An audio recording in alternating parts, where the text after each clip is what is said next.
I'm Keith Olbermann, and this is The Resistance. The first coverage of the many scandals of the Trump administration was published on July 12, 1973.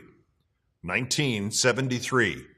You may have seen this reproduced on social media. It is by the Pulitzer Prize-winning 50-year syndicated political columnist and satirist Art Buchwald. And of course, it wasn't really about Trump and Russia and Trump and the election and Trump and possible obstruction of justice, except that about 90% of it holds up word for word 44 years and 1 month later about an entirely different presidential nightmare in an entirely different America.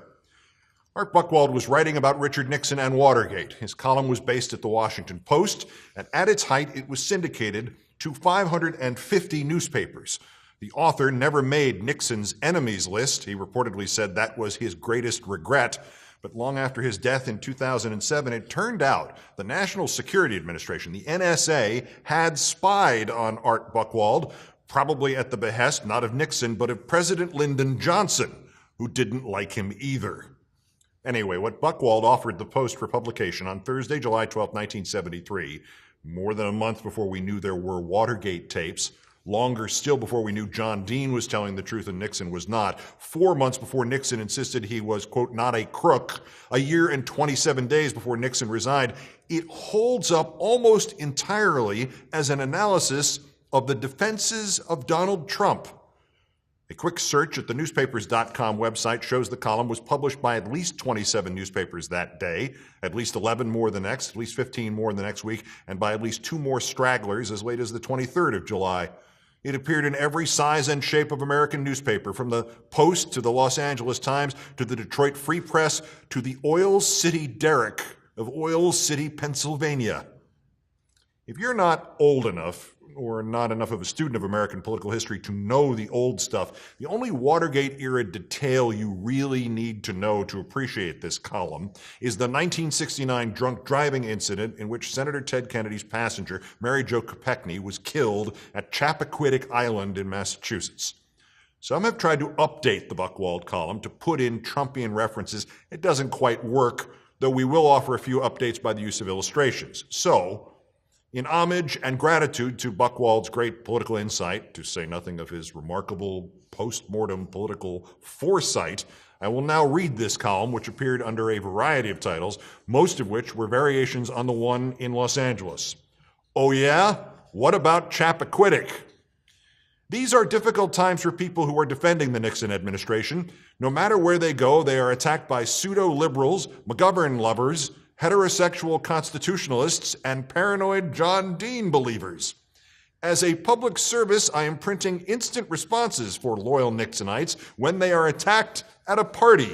Please cut it out and carry it in your pocket. 1. Everyone does it. 2. What about Chappaquiddick?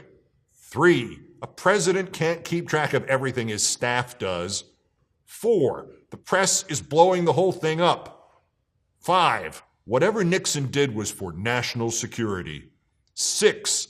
The Democrats are sore because they lost the election. 7. Are you going to believe a rat like John Dean or the President of the United States? 8. Wait till all the facts come out. 9. What about Chappaquiddick? 10. If you impeach Nixon, you get Agnew. 11. The only thing wrong with Watergate is they got caught. 12. What about Daniel Ellsberg stealing the Pentagon Papers? 13. It happens in Europe all the time. 14. People would be against Nixon no matter what he did. 15. I'd rather have a crook in the White House than a fool. 16. L.B.J. used to read FBI reports every night. 17. What's the big deal about finding out what your opposition is up to? 18. The president was too busy running the country to know what was going on. 19. What about Chappaquiddick? 20. People who live in glass houses shouldn't throw stones. 21. McGovern would have lost anyway. 22. Maybe the committee for the re-election of the president went a little too far, but they were just a bunch of eager kids. 23, I'm not for breaking any law, but sometimes you have to do it to save the country. 24, Nixon made a mistake. He's only human. 25, do you realize what Watergate is doing to the dollar abroad? 26, what about Harry Truman and the deep freeze scandal? 27, Franklin D. Roosevelt did a lot of worse things. 28, I'm sick and tired of hearing about Watergate, and so is everybody else. 29, this thing should be tried in the courts and not on television. 30, when Nixon gives his explanation of what happened, there are gonna be a lot of people in this country with egg on their faces. 31, my country, right or wrong. 32, what about Chappaquiddick? 33, I think the people who make all this fuss about Watergate should be shot. 34, if the Democrats had the money, they would have done the same thing. 35, I never trusted Haldeman and Ehrlichman to start with. 36, if you say one more word about Watergate, I'll punch you in the nose. 36A, if the person is bigger than you. If you say one more word about Watergate, I'm leaving this house. 36B, if it's your own house and the person is bigger than you. What about Chappaquiddick? By Art Buchwald. It is safe to say that in 1973, Donald Trump did not read this column.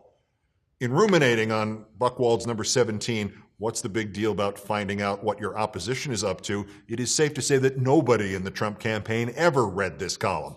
And it is safe to guess that were Trump himself confronted with Buchwald's masterpiece today, his likeliest response would be that Art Buchwald is an example of somebody who's done an amazing job and is getting recognized more and more, I noticed. And why isn't he writing about crooked Hillary? Resist. Remove. Peace.